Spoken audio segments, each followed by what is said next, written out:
Okay, everybody, this is our last regular scheduled sports talk with Gary before the NFL draft, right? Is that right? Am I wrong? Yeah, I yeah. Yeah. Um, Next week, no, next week no, we'll have a we big still have draft another. special, but that's going to be a special, Gary. That's going Yes, to have a whole different yes, logo. yes, That's a super special thing. yes, We're hoping to get a couple of yes, guests on here that know way more about the yes. draft than I do, which is super important. And no, it's not Kyle. Sorry, Mom.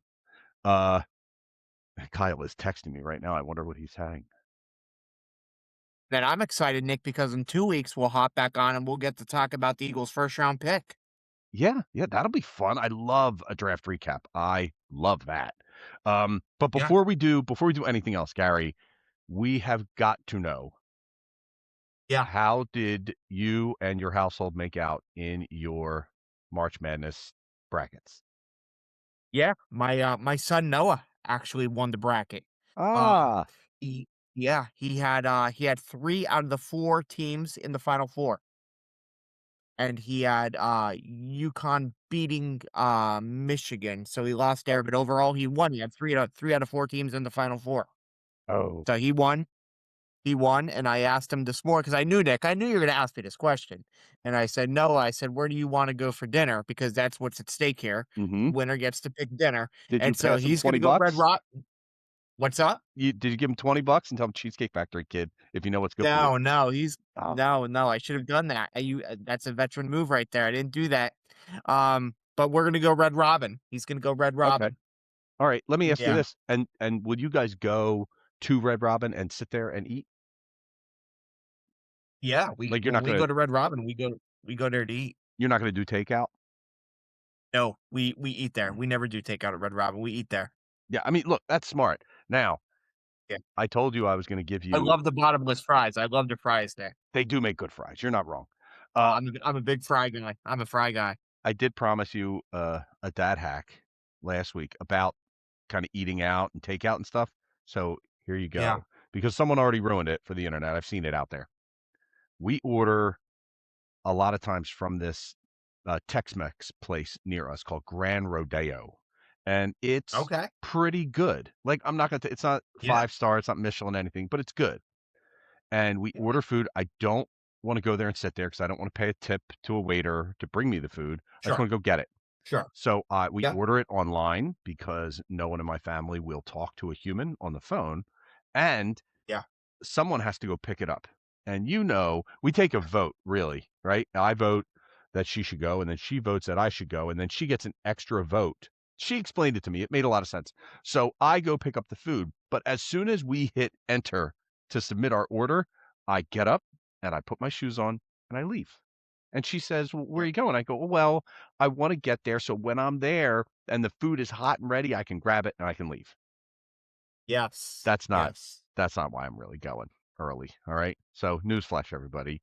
When dad gets up to go pick up the food, he's going because he walks in there and they go, "Are you picking up?" And I go, "Yeah, but I'll be over here." And then I go and I sit at the bar and I order a tequila and a beer, and then while I wait for the food, I do this. And for the people that are Look. listening and not watching, I just breathe out and I stare, and I drink my tequila, and I drink my beer, Yeah. and then the food comes out, and I leave. And Yeah. in the car ride Wow. home, I just steel myself for being, with my like, opening all this stuff and trying to dole out this food because now I'm the waiter. Uh, but yeah, that's the dad hack. As soon as you hit submit, out the door. Out the door, Yep. get there, have a drink, and then you show Yeah. up and the food is hot, ready to go, and good. So, we're all Yeah. set. Alright, so I like you it. did not listen to me and give him 20 bucks to go to the place you wanted to go. And No. although your wife seems pretty smart, she probably would've sniffed that one out. So, Yeah. we can't trust Nick. So, alright, well, the, Gary lost, everybody. Gary lost his I March did. Madness bracket to his son, although our sons arguably are more knowledgeable about sports than we are, so we're gonna have to let that happen. I can't believe Yeah. he had Michigan losing. What a wild Yes. call that was. Yeah. Michigan was I something just can't believe different. he Yeah, I just can't believe he had 3 to Final Four teams. Wow. Yeah. Okay, so all right, I'm glad we got that done. So now we're gonna talk. What do you wanna do? Do you wanna do Eagles talk first or other Phillies sports talk? One's gonna be somewhat positive, the others are gonna be super negative. Yeah, well, can we just throw it back to college basketball just for a hot second? I guess so. Alright, I'm just curious, like, after that that great game with UConn and Duke, and Duke lost that big lead. I don't know if you saw the lead, Oh, but I'm yeah. I'm curious to see what happens. Obviously, John Shire is gonna stay at Duke, but maybe that hot seat gets a little hotter. And, for those don't know, I'm originally from Scranton, Wilkes-Barre, Pennsylvania, so, shout out to Syracuse and hiring Jerry McNamara, the former Syracuse star, Scranton stop from Scranton, and, really interested to see what Syracuse does on the basketball court this season. The Electric Um, City. Jerry yes, McNamara is the yes. Elvis Presley of the ESPN remote production department back in 2000. Really? And yeah, Okay. I mean, every Okay. other person from that department is from Syracuse. So, like, when he went on his run, they just had everybody had a printed out photo of Jerry McNamara with that overrated T-shirt on in their cubicle. Everybody. So when I Interesting. saw that hire, I was like, "Oh, I know a huge portion of people who are celebrating that right now." Well, we'll see. I mean, I'm excited for the hire. We'll see what happens. Of course, North Carolina made a pretty good hire in their own right at coach. So, we'll see how those coaching positions, pan out, if you will. But yeah, Nick, I mean, let's talk a little Philly sports since we're talking basketball. You want to start with the Sixers? Do we have anything to talk No, about with the no, Sixers? no, Okay. All no, right. no, Okay. Wait, All not right. only not only am I laughing loser. at Brian's hatred for the Sixers and basketball in general, I'm still laughing about Jerry McNamara being, and I quote, "the Elvis Presley of the ESPN remote production department." I'm sitting here laughing because I'm a bit of a narcissist. I'm like, I wonder if one day they'll be like, "Oh, that Nick Perloff, he was the Elvis Presley of the such and such school district special needs transportation department." Maybe he's the Elvis Presley of I feel like you're already on your way of being the Elvis Presley of Nino's Pizza. Oh, I don't know, okay. you turn on your fans for some reason, I don't know why. Like, every time you walked in there, everybody's face lit up. Yeah, I You look, never remember your first name, you wore a cape, you know what I mean? I Like, wore the cape one time, Brian. I mean, You never let Elvis it wore a go. cape. You never Well, let it go. I'm just Uh, saying. no, Okay. I Here's don't wanna my talk. Elvis. No, I wanna tell you real quick my Elvis Presley story. Oh, Um, okay. and we'll see if you get all shook up. Oh, Bada bing, bada boom. But during the Eagles Super Bowl season, when they played the Ravens, when they went to the Super Bowl, they played the Ravens that year. That was the year that T.O. did the Ray Lewis dance. So uh, I'm at that game. I'm at that game. I'm walking into the stadium with my Eagles gear, with my dad, me and my dad. And all of a sudden, people just start booing us. So I'm like, why are people booing us? We got Eagles gear on. We're surrounded by Eagle fans.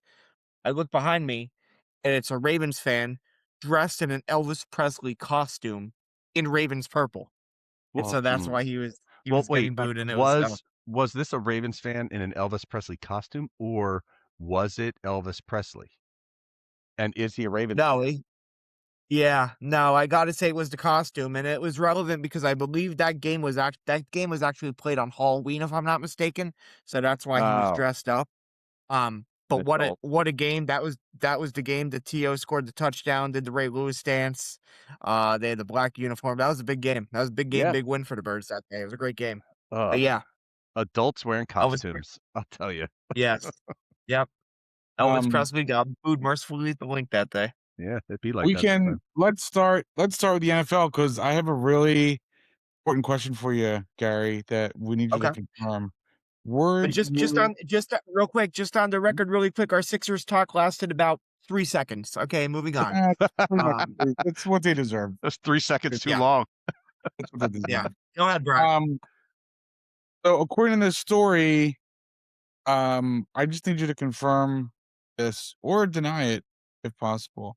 Um, were you or were you not part of the six-person group that was in Arizona with Diana Rossini It visiting was while Mike Vrabel coincidentally just showed up with his quick yeah, I was not. I You were was not? not. Okay. I was not there, no. You're sure about I'm sure Because I was not there. we are going to edit pictures to make it look like you were there, for sure. No, please no, please no, no.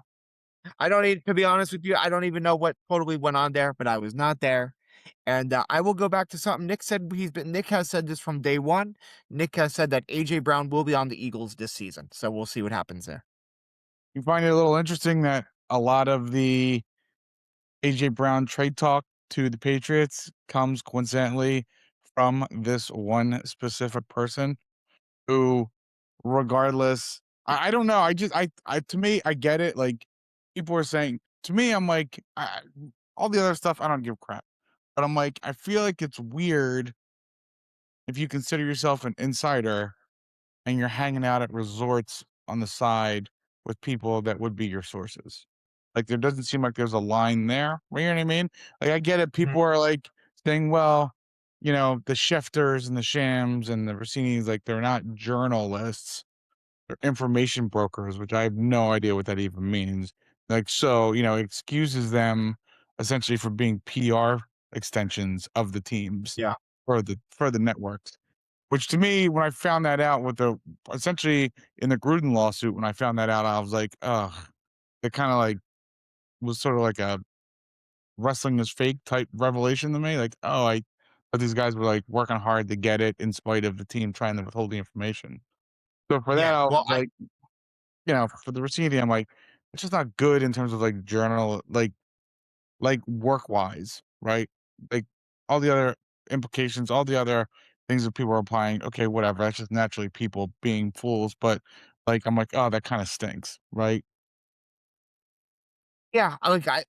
So as far as that goes, like I obviously I was not there, and again I've said this before. This is why I love the draft, and I'm looking forward to the draft.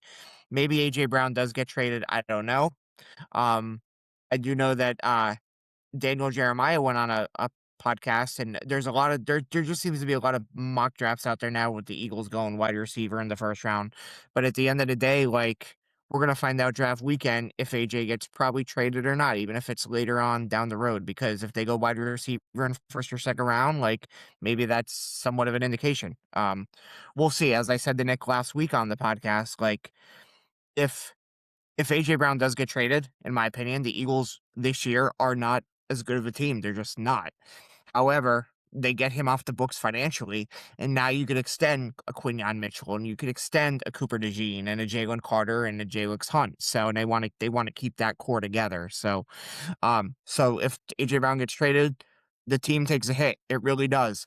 And let's not forget, I just firmly believe that Howie Roseman is not in the business of trading good football players. And before AJ Brown, they missed on wide receiver after wide receiver. I mean, my Yeah. my my son, Brian, your 2 daughters could have drafted Devontae Smith. I mean, that was a no-brainer for us.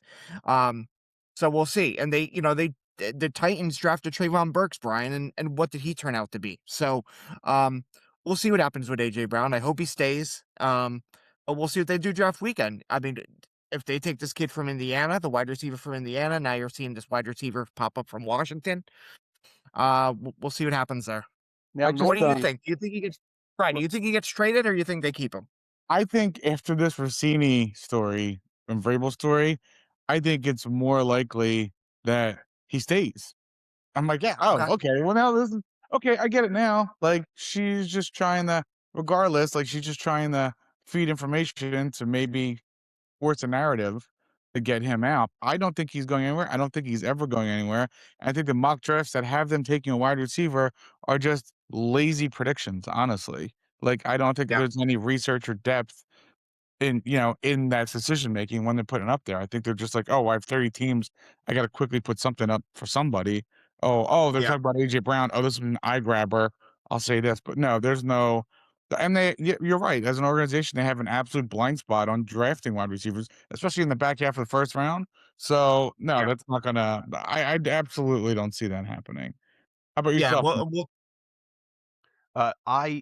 I stand by AJ Brown's not going anywhere. Actually, and the more time that goes by, I realize he's going to retire as an Eagle because they love this narrative of trading AJ Brown because it hides what they're really doing.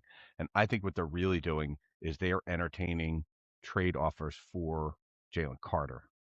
And now I know that goes against the how he doesn't trade away good players. Jalen Carter's an exceptional player, but his value I don't think is ever going to be as high as it is right now, and I think they know that. Yeah. And if anybody gets traded on draft day or like a post June 1st, I think it's Jalen Carter. And I Oh, think it would end up being a type of trade that brings in another defensive lineman to the Eagles. And draft picks. I mean, this guy is going to be a cheap option for a team that thinks they're close. So a rental for a year. You may get a trade and sign out of him, but he's going to give the Eagles, I mean, on the kind of silent market, 2 first-round picks, a first-round pick, and a star player, like a guy that they're trying to resign but just doesn't want to stay, like a Crosby type guy. Um, mhm. Yeah. and for a team like Vegas that's stuck with a future WWE wrestler and Max Crosby, they're looking they might make that deal. And I don't think it would be terrible. I think Jalen Carter is perpetually a problem. He's a locker room problem, and you thought you had him under control. You kind of don't. Um, he's starting down an injury road that I don't love. I just if anybody gets traded, I would put money on it being him. Otherwise, nobody gets traded. I'm not saying it's him or AJ Brown. AJ Brown's not going anywhere. But I have this weird feeling like they're letting all that AJ Brown talk kind of go, and they're even starting we're not going to give Jalen Hurts an extension until he really shows us, what he's worth. I think that kind of talk is also just distraction from what they're really trying to do. And I think Jalen Carter's been on the trade block since the start of the season, and he's going to remain on there until they get just a bounty for him, and they will fleece somebody over this guy. Interesting. So Really. Nick, I think you make some good points there, but Brian, I'm going to ask you this because I've always thought, at least up to this point, that in their mind, when they come to extensions, right now, I actually think Jalen Carter is top of mind for them to get extended. However, though, so I think that they're going to look to extend him. But to Nick's point, and Nick made a great point, Brian, and you've talked about this for years. They've already paid Jordan Davis. If they trade Jalen Carter, how do you use all that money in one position? Because you've talked about that. Like, you're going to use all that cap money for like the defensive tackle position. So based on what Nick said about Jalen Carter, like, how do you feel about that? So I think that the one thing that the Eagles do, um, so because Carter and Davis are so special and they're freaks, and Carter, you're going in, your defense right now has 3 of the top, probably 5, 3 of the top 10 defensive players under 25 at their positions between DeJean, Mitchell, and Carter. And it's really like they are in a special position ultimately that when you're in this position, if you don't handle it correctly, the NFL ultimately punishes you for being in this position financially. So Mhm. I think the one thing that you have with Davis and Carter is that, typically with defensive lines, your defensive ends are the ones who generate all the attention to free up your defensive tackles. But with Davis and Carter, it's reverse. They're so special that your D ends actually generate off of your D tackles. So you don't have to, if you're paying your 2 defensive tackles this type of money, that's essentially the money you would be paying a D end anyway. And you can Yeah, have 2 mediocre DNs who play much better because they can't get chipped and they can't get double teamed because Carter's getting double teamed on every play. And right. the crazy thing is that right now, the defensive tackle position in the NFL, the NFL's changed a lot of their rules offensively over the years. So, and you can see it, like you can see it where players can come in and start to dominate instantly from college, where that was never the case before growing up. The one position, though, in the NFL across the board that still takes years to develop, like 3 to 5 years, and you saw it with Jordan Davis, is defensive tackle.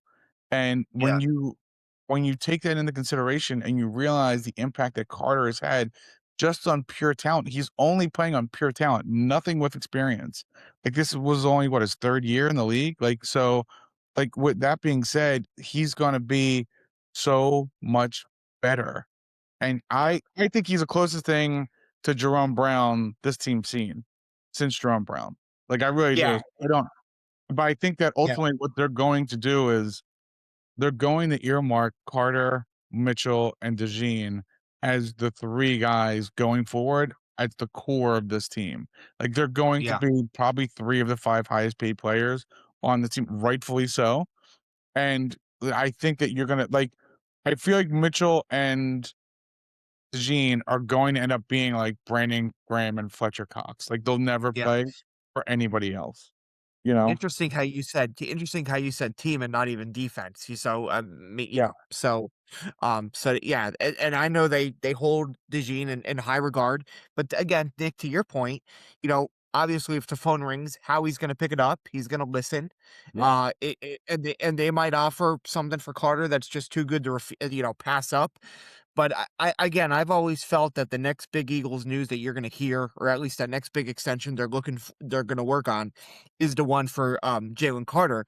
And then on the flip side of that, I will say, Nolan Smith, I believe, is going to get the Jordan Davis treatment, which is like, we like you, but we're not sure we love you yet. So we're going to pick up that 5th-year option, and we'll see how you do on that 5th-year option. And if you ball out, then we'll talk potentially an extension.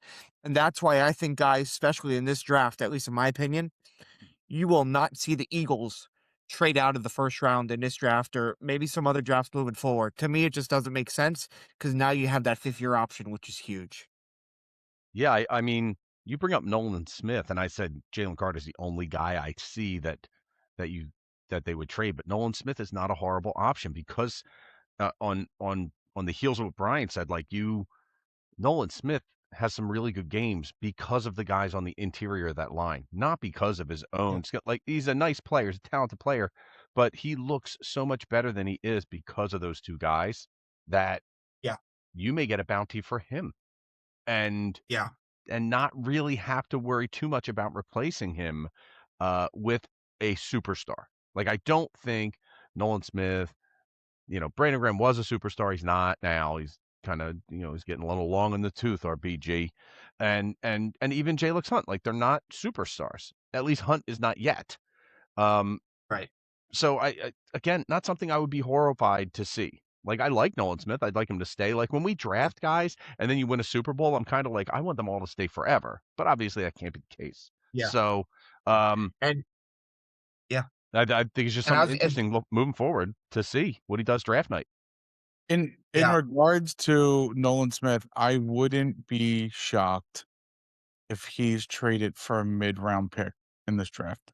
I wouldn't Like, be shocked. I wouldn't be shocked if you're looking at the current defensive ends that they have.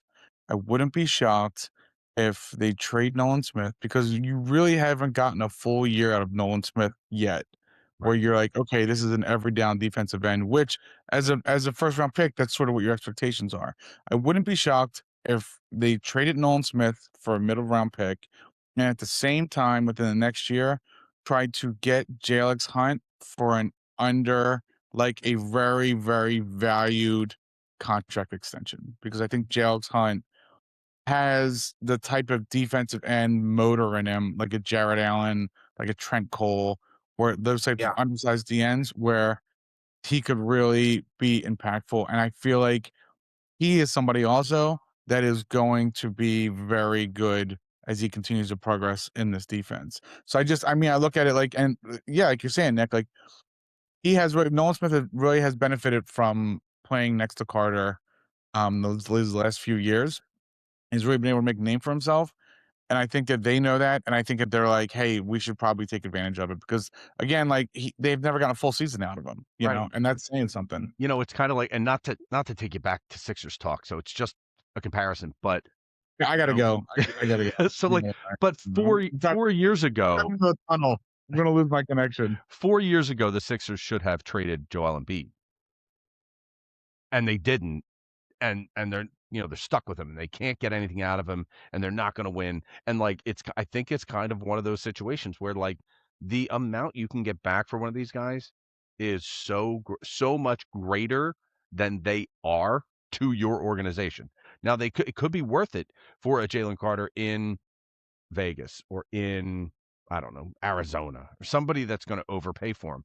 It could be worth it to them, but is it worth it to you to have just another guy on this defense that you're going to pay boatloads of money to when you know Quinion, Cooper DeJean, Jay LeSunt, those guys are going to get money? Is it worth having another guy like that, or do you take advantage of what you can get right now? Yeah, well, so yeah, obviously for Jalen Carter, they would get a boatload. You wouldn't get nearly as much for Nolan Smith Right. as you would for Jalen Carter. The only thing I will say though is, you mentioned about Nolan Smith being moved. I just don't see it this year, Brian, because I still, and you make a great point about the D tackle situation. And if they pay Jalen Carter, then they also pay Jordan Davis like they did. And that's the first time that I could remember where they put that much money into one position group. That said, um, I believe that they really do value the defensive end position. I mean, look at I know he went to Carolina, but look at Phillips. They offered him a really good, they wanted to keep him. And so to me, they always want to have like three really good defensive ends. And that's why I think that in that first or second round, maybe even in the first round, it wouldn't shock me at all if they went defensive end because they wanted to keep Phillips. They couldn't make that happen. And they want to have three good defensive ends. And what they hope is, Nolan Smith and Hunt and whatever this draft pick could potentially be. So, um, I agree with you. I think they're going to center this defense around the D tackle position, and hopefully everybody is going to feast off that. But I still think they value that defensive end position. But again, we'll find out on. I think a defensive end could be in play first round, and we'll find out on draft night where their priorities lie. We'll find out on draft night where their priorities lie. For sure. I still think that they try and get that DN back from Arizona. I really do. I can't remember what his name is. Yeah, Sweat. Because Sweat's contract is like half of what Phillips just signed with the Panthers. Like, and Yeah. it's almost exactly what they had marked for Phillip, and you know, and he already knows the system. He's very effective in the system, and he wants out of Arizona. So it Yeah. would be nice to see them try and bring back. I'm curious to see if he's a post June 1st cut Arizona, honestly. Um, Yep. but yeah, no, we'll see. But no, I agree. It's the draft. I feel like overall for the draft, they are going to spend a lot of capital on the lines and the defense. I think that they're gonna I don't think they're a lot of the mocks have them taking out tight end from Oregon. They're not doing that. No. A lot of them taking wide receiver. They're not doing that.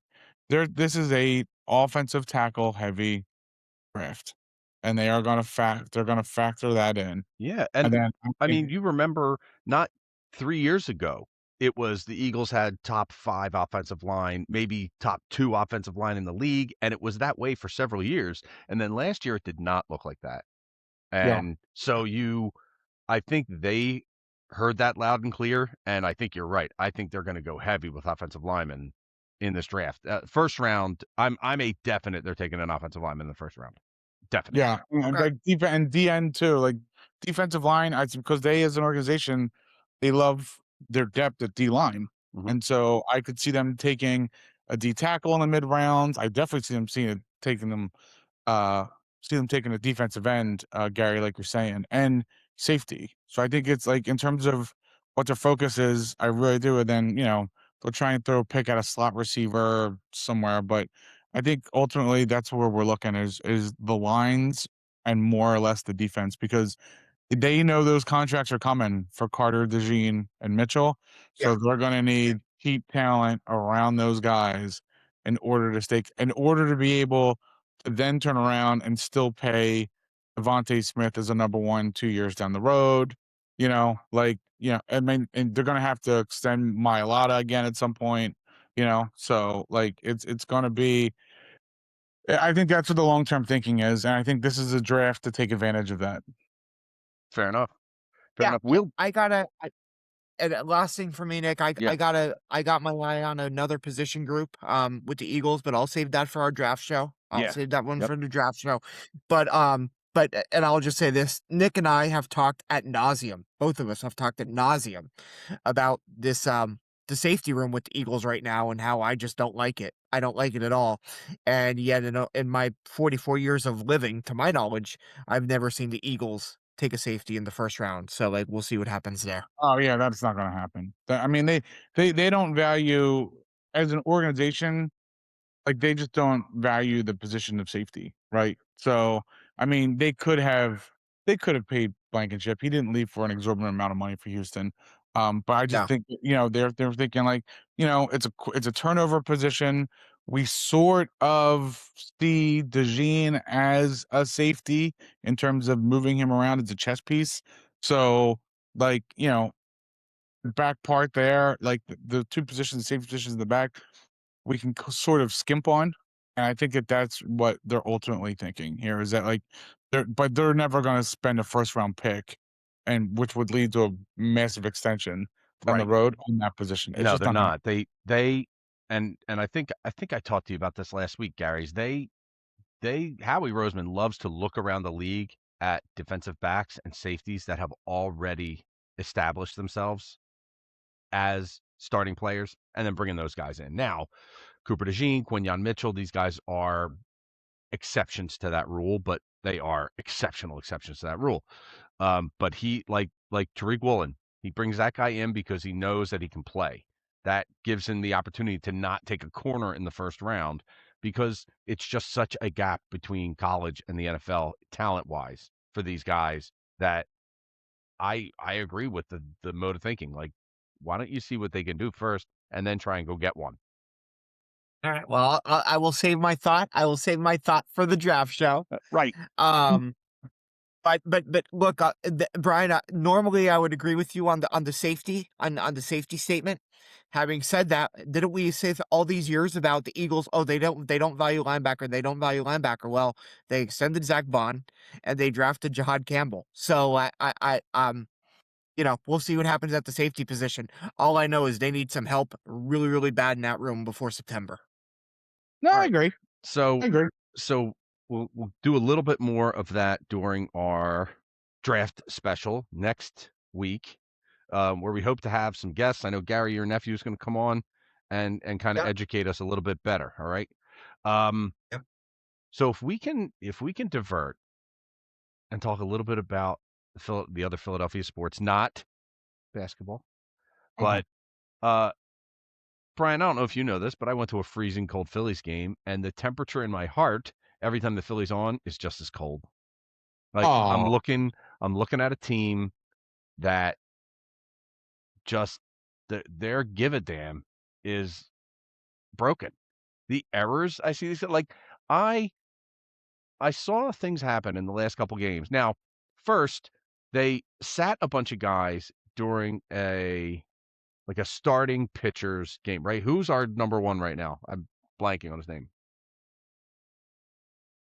Nobody knows. because it's Okay. Christopher Sanchez is the It's number Christopher one Sanchez, pitcher. right. So Christopher Sanchez is pitching. And so they must have thought like, oh, we can give a bunch of guys a rest because he's really good. Instead, you sent out like some guys and then Real Muto takes one in a foot and he's gone. And these guys look horrible in the field. And then they can't hit. And so you throw a game. You should be resting guys during Taiwan Walker games because you're not winning those games. So you might as well just sit a bunch of guys like this Saturday. Retired OR nurse Tom on my bus is going to the Phillies game on Saturday, and he found out, he looked ahead and noticed like, oh man, he went to the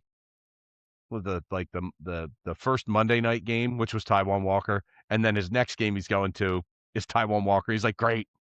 He's like, well, I guess I'm just drinking extra to make up for the fact that the Phillies are going to lose.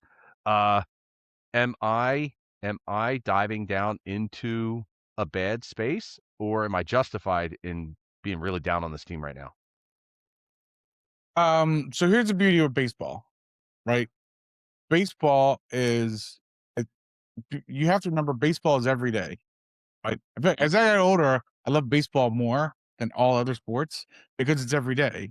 You lose one day, you win one day, but you get up, you gotta do it again the next day, right? And so you have to treat it as it's a long season. You can't treat a Phillies season like you would treat an Eagle season, where you're like every game you're up and down, you're up and down, you're up and down. Like, you can't do that. Right. Yes, their hitting is atrocious. And I like coming into it, you knew it was going to be atrocious. But then Rob Thompson said after the Giants series that they're going to change the lineup going forward, which for me personally, for years, I've been screaming that they need to take Schwarber and put him at 4 and put Baum at 2. I've never seen MLB lineup where the number 2 hitter is slower than the number 3 hitter. It's never happened. Like Right. I just can't in my mind. I'm like I don't understand how this works. So they need a number 2 hitter badly. I believe by midseason, you're going to see Crawford as a number 2 hitter and hopefully Schwarber at 4 and Baum at 6, where Baum should always be. Like, that's where he should be. That's who he is, right? Yeah. The whole lineup is I think they're all in their own head at the moment. I think that they really are, and they're just trying too hard. But again, there's 162 of these games, Yeah. right? So they will come around on the hitting. Um, they will. So, I mean, everything they're averages for a reason. They'll all come down around. They'll all hit their numbers. They'll all be fine. The thing out of the early part of the season that I think is really positive is the pitching is unbelievable. It's unbelievable, and you have 5 legitimate starters that are giving you 6 innings, 3 runs or less every single game. And the bullpen, like I was very shaky about the bullpen coming in, and the bullpen has been fantastic. And So you're even missing a starting pitcher and one of your better bullpen guys, right? In yeah, Kirkman. oh yeah. So The guy that you're missing also finished 9th in Cy Young voting last year, yeah. even though the season ended midway through August. So Right. I think ultimately that's where you just need to be with baseball. Baseball, you can't follow baseball the way you follow football. You can't, you'll be insane. Like I have friends who do that. Our certain friend Ricky T, Gary, who you know, every single Yes. pitch, flipping out or excited. Flipping out or excited. That's it. That's all I Yeah. mean, it's exhausting. But you can't do that. Yes. Baseball is you just the wins are great, the losses stink, but you gotta get up and you gotta do it again the next day. So And that's what And the what when I'm hungover on Friday, what Sunday and Go ahead. when I'm hungover Sunday standing by the grill, I should turn on the Phillies game and just enjoy it. Is that what you're saying? yeah. Okay. And they win, they win. They lose, they lose. It's okay. They're one of the most talented teams in the majors. They will all even out. Now, I would like to hope they have a prospect in the minor leagues. His name's Aiden Miller. He has been for the last 3 years. I love following Phillies prospects, and I've been following this guy for years. For the last 3 years, he's been phenomenal. He's like an up and coming prospect. He would be like a Scott Rowland, a Ooh. Jimmy Rollins, a Ryan Howard type. Okay. The problem is right now is that Aiden Miller and me share the same thing, and that's we both have terrible bats. Oh, I thought okay. I Yeah. thought you were going a No. different direction. Okay. Yeah, we both have great hair. We both married somebody from Delaware County. Nope. He apparently has a terrible back that was screwed up at the end of last season. It was screwed up again this year. They had him at spring training. He couldn't participate in spring training. He is yet to play in the minors. I feel like and the Phillies as an organization, which I've just crossed my mind, they haven't developed an impact power bat since Ryan Howard. Yeah. They really haven't. Reese Hoskins is the closest you have. He was a good at bat. He was an impact power bat. So I feel like if you get Aiden Miller back and healthy and swinging, this would have been sacrilegious to me the last few years. But if they can trade him for a corner power hitting player that's a major league ball player by a deadline, to put that guy at 4 behind Harper, then I think the whole lineup comes together. I really do.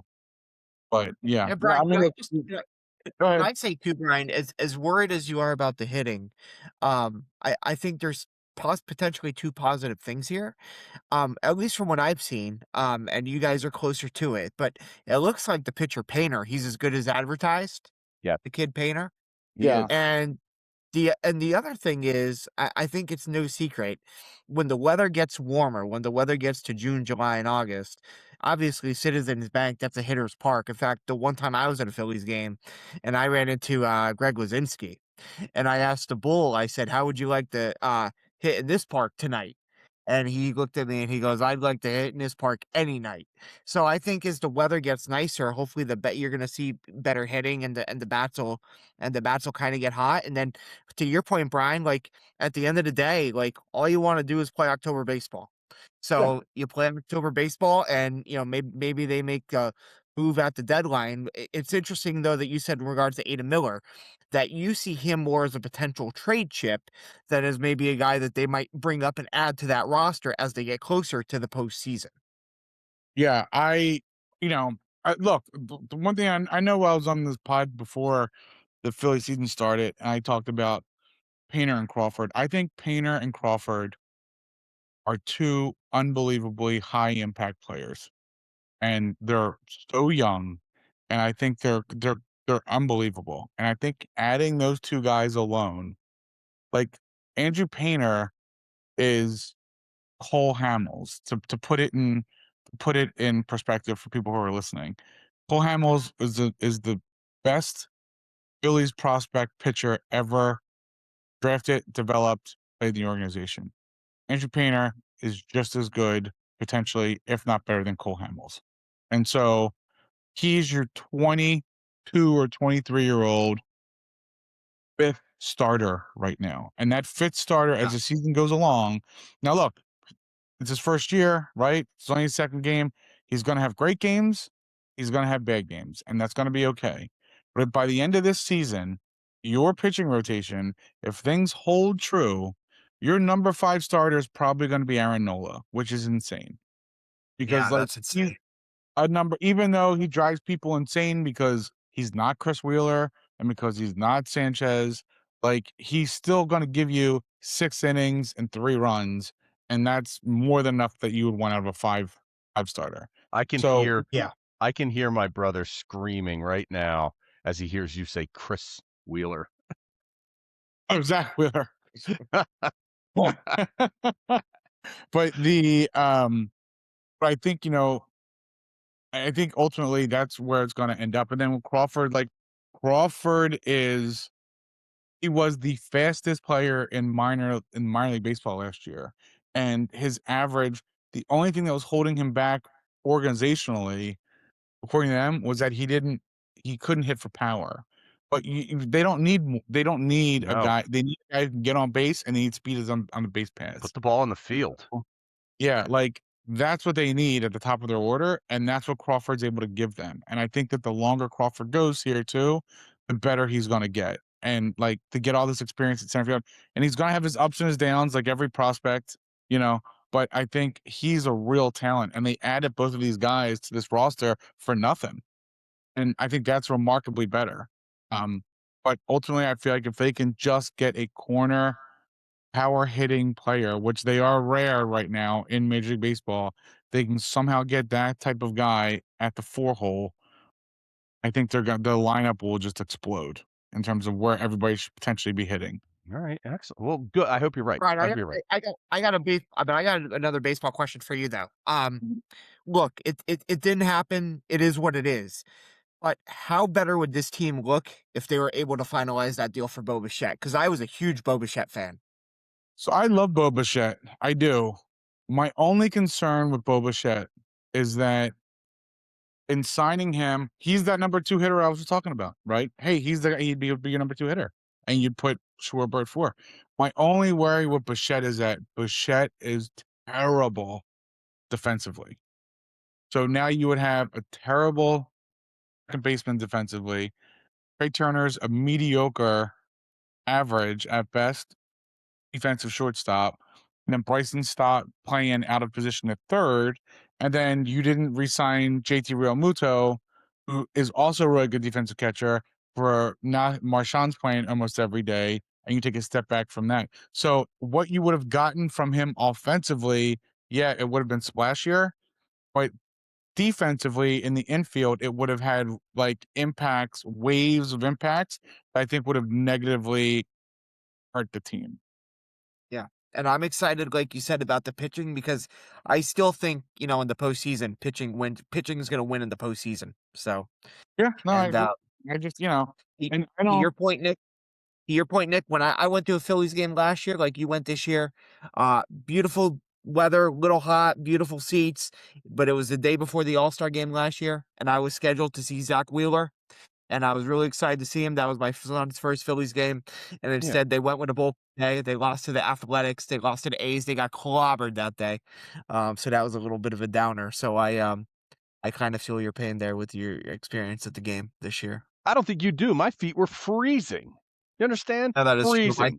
I was sweating my butt off. Yeah, no, the game itself was fine because they had you low for most of the game, and then in the 9th inning and 10th, they start lighting it up for you, getting the whole place going. Now, if they would have Yeah. won, it would have been bedlam at the bank, right? It would have just been insanity for the 17 of us that were left. But they didn't, and my feet were still cold, and I had to go walk back to the train and get on the train and get home and stand amongst all the others and get back. So, no, we did not have no, it was a little hot, Gary. Come on. You know where to shove that. I was frozen to death. I died. Okay? Like a All right. little, not I was mostly dead. Okay. All So, right. I was just bummed. I was just bummed out because I didn't get to see Wheeler. yeah, And yeah. he I was getting mean, his pitch. we had Aaronola, which was bad. Yeah. It was a bad day. Yeah. Um, I was going to talk about the Flyers, but all I'm going to say is that they're going to go to the playoffs and they're going to lose. So, another, What? yeah, they're going to make it into the playoffs. They're going to the first round eliminated. That's fine. That's not the Flyers. I am so fired up. It's not even funny. I'm so fired up. I went to Costco yesterday and I bought so much tinfoil for all my tinfoil Stanley cups. You have no idea. I'm Y- so fired. you are. Listen, Like, it's a very exciting time because they're this young, kind of upstart, exciting, and talented team, and they're starting to really get healthy and like mesh a little bit. Like the chemistry is really starting to work. But I mean, they're not winning the cup this year. You don't think they're really going to make a run this year, do you? while we've been talking, I've been on Amazon looking for an inflatable gritty for the front yard. Well, listen, I'm not against And that. That's the okay, greatest thing.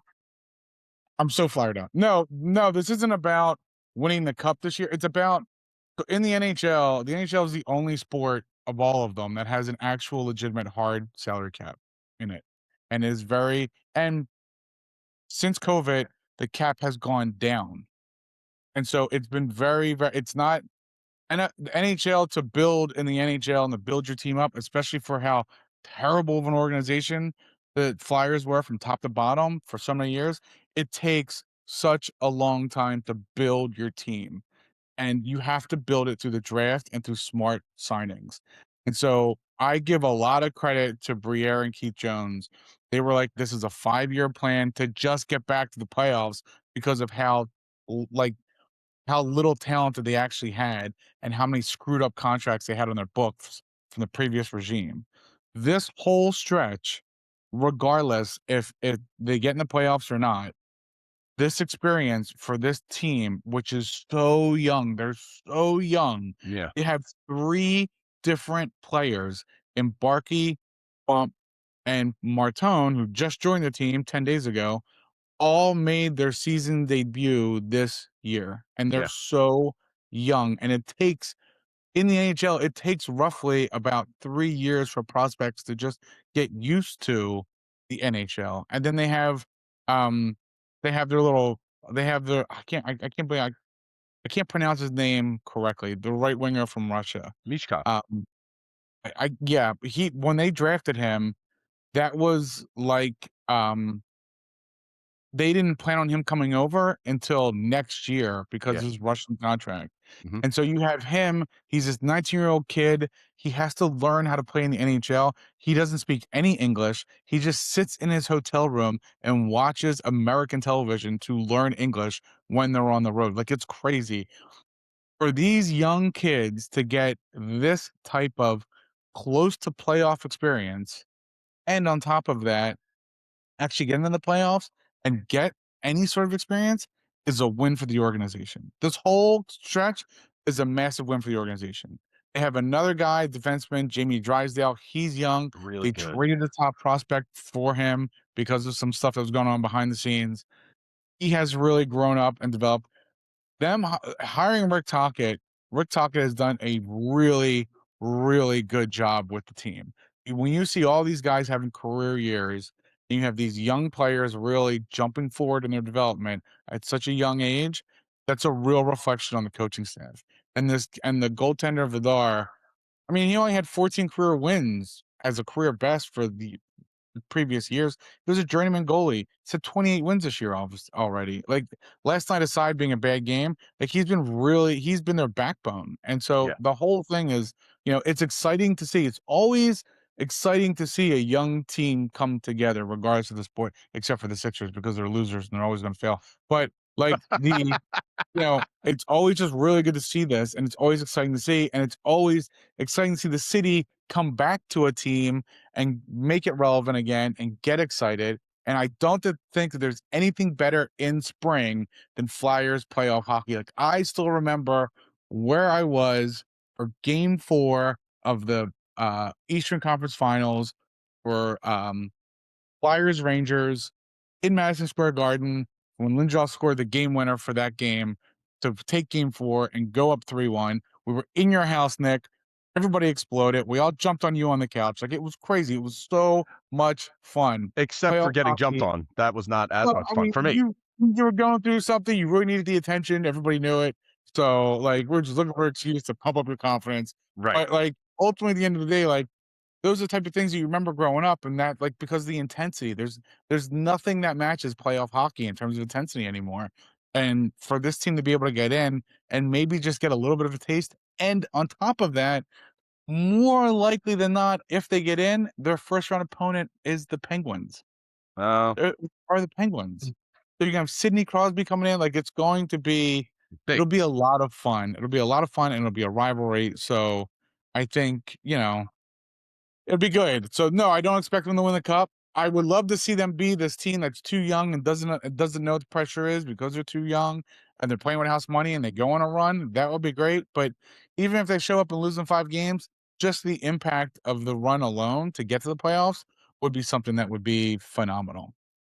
Well, to your point, Brian, I'm not the hockey guy you are, but I remember when those Lindros days, when it was Flyer playoff hockey with Lindros, it was must see TV. I'm sure you remember.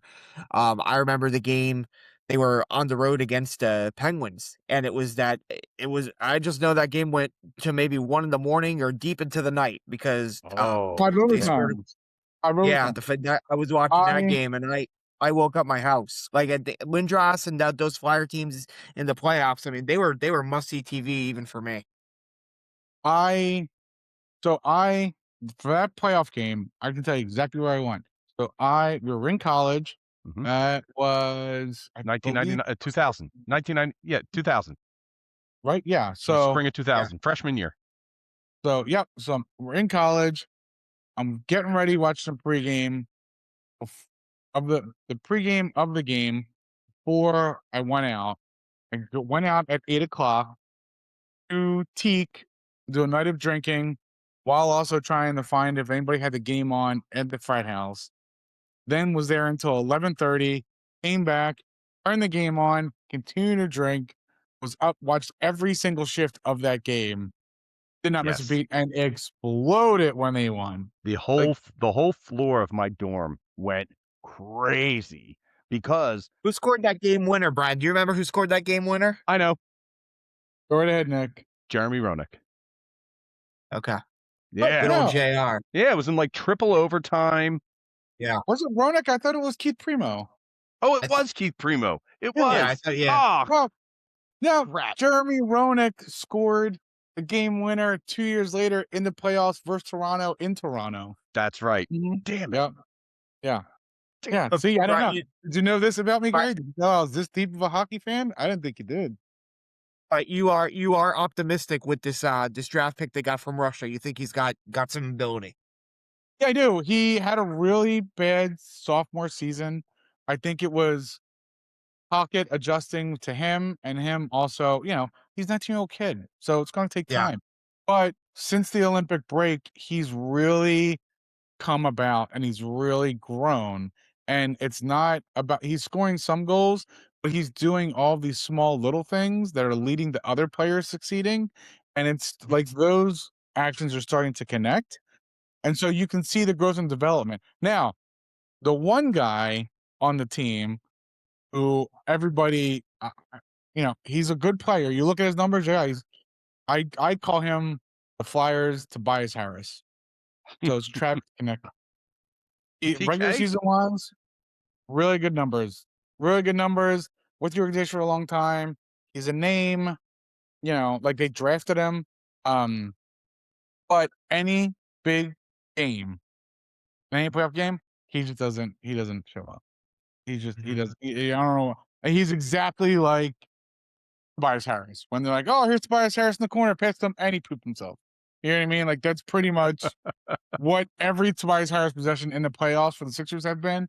It's almost what it is for TK in the big games. He was the Detroit, I think it was the Columbus game last week. He played a role in them scoring a goal, and Martone being able to set up a goal.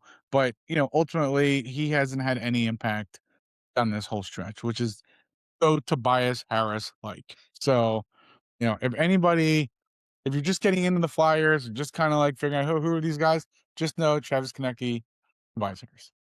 Got it. Thank you, Brian. Okay. All right. So he didn't want to talk about basketball, but he did full circle back into basketball right there. You saw Yes. that, right, Gar? Okay. Yes. All right. I just want to make sure Yes. everything. Okay.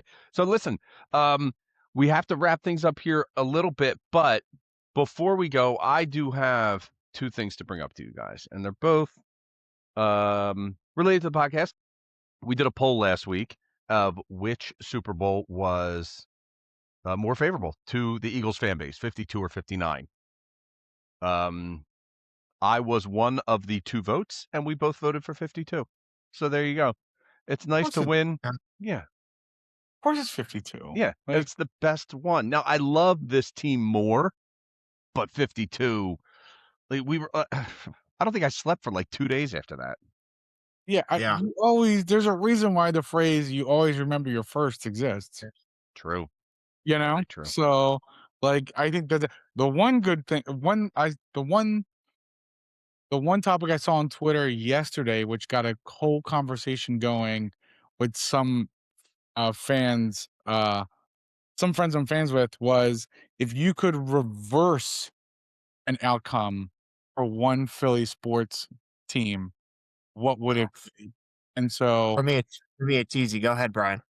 so a majority, I said, for me, I said 0-1 finals with the Sixers. I was like, Okay. would have been, that would have been unbelievable. But a majority of the people said, in order, the 93 Phillies, the 97 Flyers, and then the 0-1 Sixers. There was a St. Joe's, Oklahoma State tossed in there. Mhm.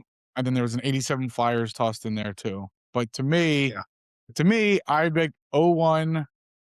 It's 0-1 Sixers. And then for the 93 Phillies, I would put the 0-9 Phillies. Because I would have loved to see that team go back to back and beat the Yankees of all teams. To Yeah. really, especially at that time we're living in New England, it's all just rotten Yankee fans. So it would have just been phenomenal. And they truly would have been an NL dynasty, which would have been crazy. So, So, but Gary, I think why don't we hold ours till next week? Because I want to should. come up with one I think we should do one for each major sport. Okay. If you want to talk about soccer, you can, but I'm not going to.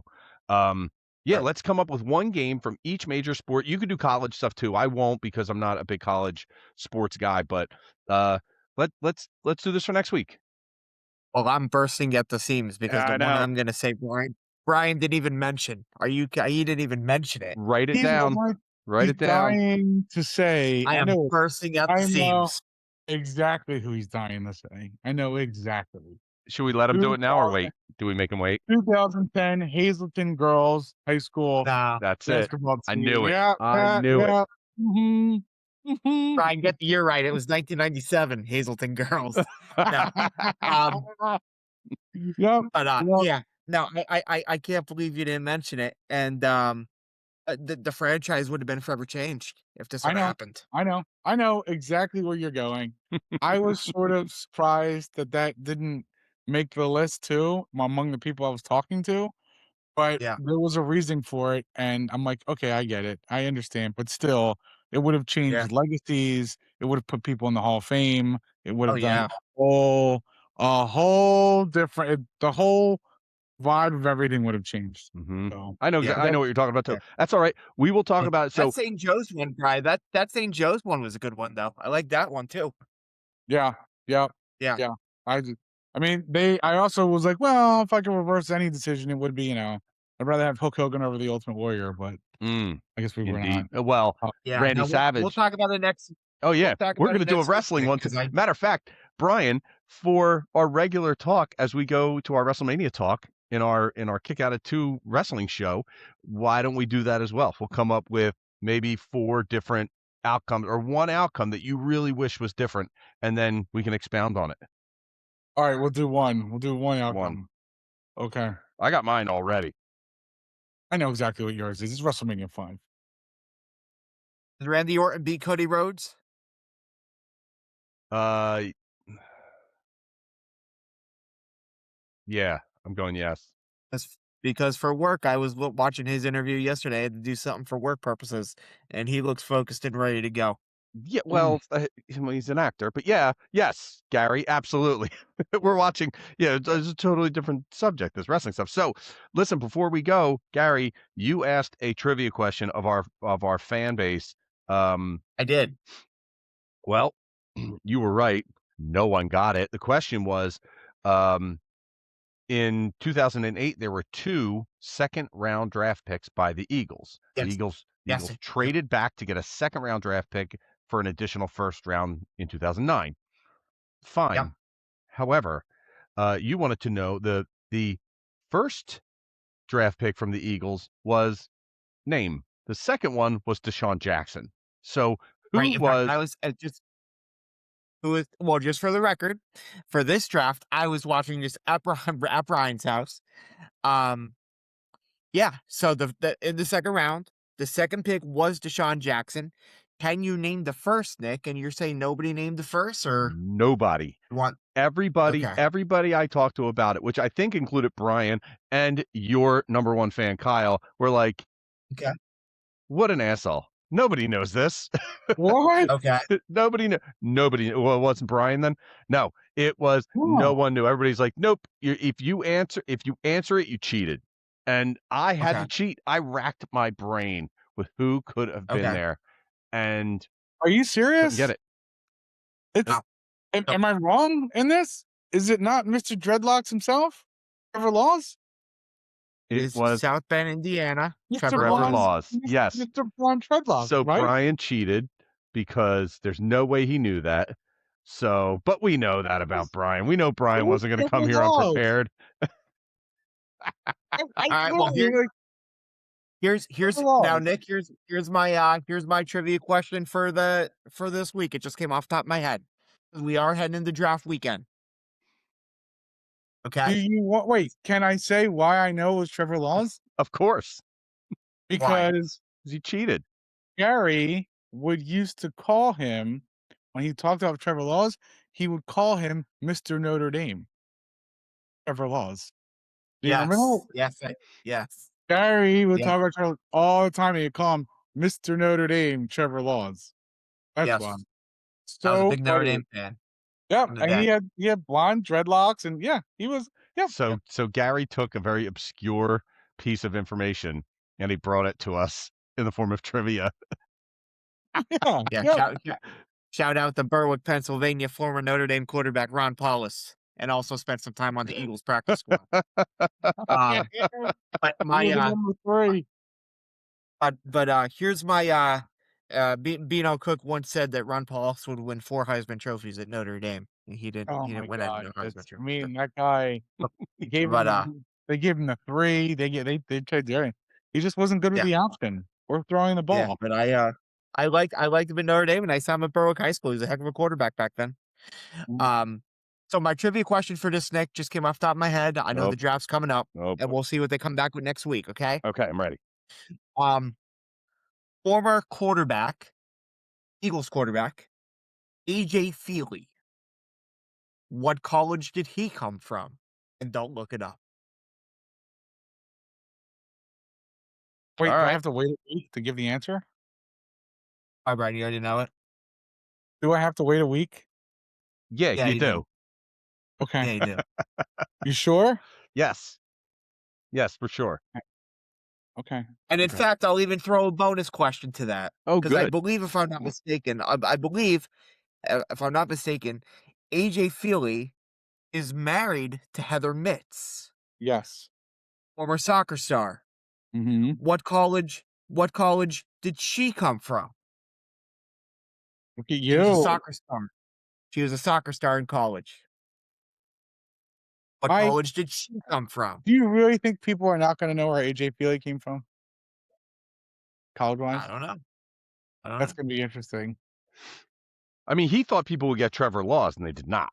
So, Yeah, I I guess that's mean, yeah, true. yeah, it's kind of rough there. yeah, So, And these are yeah. just I guess these are because these are just people, to me, that you've referred to in the past with their college first. So, right. that's why. So, That's why. Like, it's the funniest thing. I'm like, "Oh, yeah." I'm like, "What did Gary used to call him?" "Oh, yeah, that's right, he used to call him this." oh, Michigan Tom Brady. Yeah, okay. I, yeah, I gotta. I'll tell you that story next week. My Tom Brady story. Tom Brady's. I'll write that down. I need a Tom Brady story in my life. Next, well, listen, next week, so we'll put Tom Brady's story down here, Garrett. But I don't know. We're gonna have a lot to talk about next week. So Yeah. yeah, so that's our draft special next week. We're not talking about Tom Brady during our draft special. Get the hell out of here. Yeah. No, absolutely not. All right, I'm all used up. It's time for some Nino's pizza up in these parts. So I gotta go. Sounds good to me. Enjoy that Nino's pizza. All right, go Birds. Go Birds. Or